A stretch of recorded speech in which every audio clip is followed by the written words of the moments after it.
Imagínate que un día eres considerado uno de los mejores porteros del mundo. En Inglaterra, que es la liga en donde juegas, te haces acreedor al premio al mejor portero de la temporada. Pero de un momento a otro y sin avisar, comienzas a dejar de ser relevante para el mundo del fútbol, para tu equipo, y la gente y los aficionados comienzan a olvidarse de ti. Bueno, pues esto fue lo que le pasó a David De Gea, uno de los mejores porteros de la última década que también tuvo una de las peores caídas en la historia del fútbol. Pero ¿qué fue exactamente lo que pasó con De Gea para que ningún equipo lo quisiera en sus filas? Bien, pues para esto tenemos que pasar al final de la temporada 2022-2023, en donde David De Gea era coronado como el mejor portero de la Premier League. Así es, el español acababa de ganar el Guante de Oro, a pesar de competir en la misma liga con otros nombres como Ederson o como Alisson. El Manchester United se encontraba en un proceso de transición con un Erik ten Hag que por primera vez iba a tener total control sobre el equipo desde el inicio de la temporada. Y aquí es en donde empiezan a comenzar los problemas para De Gea. Una de las cosas que ten Hag más desaprobaba sobre el arquero español era su poca capacidad para poder jugar con los pies. Por lo tanto, el holandés salió en aquel mercado de fichajes en busca de justamente eso, un portero que pudiera tener mayor facilidad para jugar con la pelota en sus pies. De Gea en ese momento se encontraba en pláticas con el Manchester United para poder renovar su contrato. Sin embargo, esta acción del técnico holandés no fue de su mayor agrado y gracias a esto, su renovación empezó a estar en duda.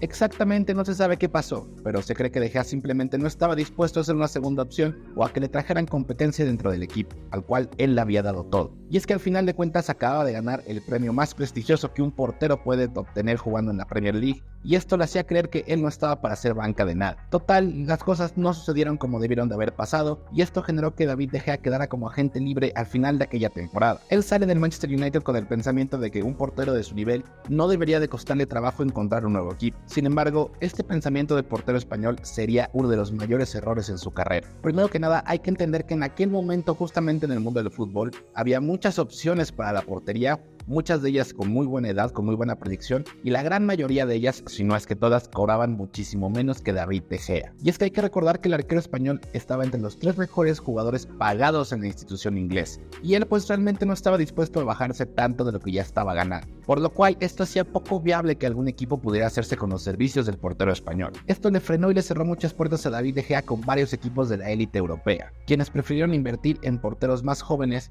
que, si bien no tenían ese mismo nivel, tenían mucha más proyección y cobraban muchísimo menos. Y la verdad es que esto causó mucha sorpresa en el mundo del fútbol, ya que curiosamente equipos como el Real Madrid estaban en búsqueda de un portero. El Real Madrid acaba de sufrir la lesión de Thibaut Courtois, que lo iba a dejar justamente fuera la gran mayoría de la temporada, así que necesitaba un reemplazo de seguridad. David De Gea parecía el elemento perfecto para este trabajo. Sin embargo, al final los merengues decidieron no contratar al portero español e irse por Kepa. Y es que la verdad De Gea no se ayudaba a sí mismo, ya que a pesar de no tener un equipo, se daba el lujo también de rechazar a varios equipos que se acercaban a preguntar por él. Y esto lo hacía bajo el pretexto de que él consideraba que el proyecto deportivo no era lo suficientemente ambicioso, ya que también se hablaba de que el español estaba muy cerca de poder llegar al Napoli, que quedó campeón de Italia la temporada pasada. Sin embargo, De Gea pensaba que el equipo no estaba lo suficientemente arriba en Europa para considerar jugar para ellos, por lo que De Gea lo tenía muy claro. Él quería llegar a un equipo y no quería llegar a cualquier equipo, quería llegar a un equipo grande. Y claro, ¿cómo no iba a pensar eso si al final de cuentas fue el mejor portero de la liga más competitiva que existe en el mundo?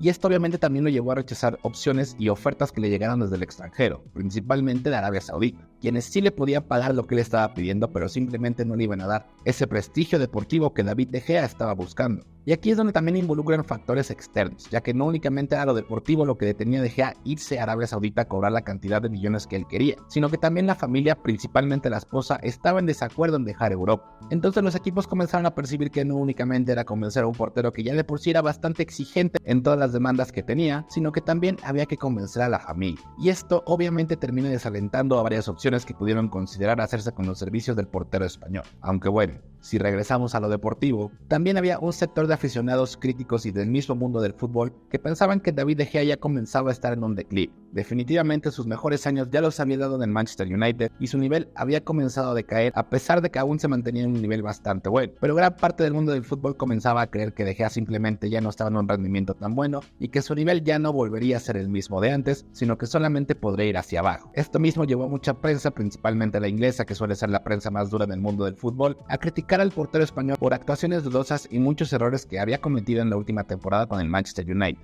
inclusive comenzando a cuestionar si realmente merecía ese guante de oro que se había ganado la última temporada. Esto pudo ser cierto, al final de cuentas De Gea ya era un portero grande y que había sufrido lesiones a lo largo de toda su carrera, por lo cual la baja en el rendimiento era algo normal que tenía que suceder dentro del portero español.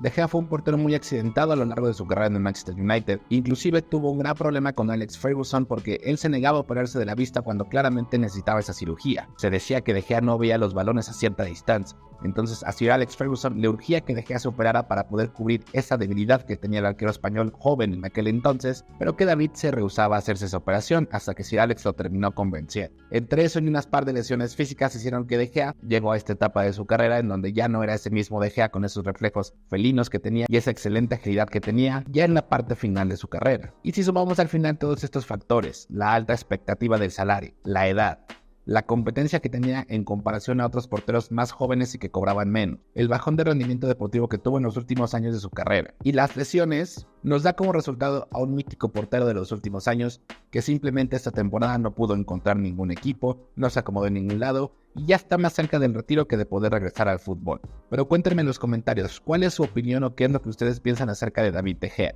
¿Tenía los argumentos para ponerse esos moños y no quererse ir a ningún equipo o simplemente ya debería de mejor retirarse? Los voy a estar leyendo. Por mi parte sería todo, les recuerdo que yo soy Poli y si les gustó este video no olviden darle like y compartirlo con sus compañeros. Nos vemos en la que sigue.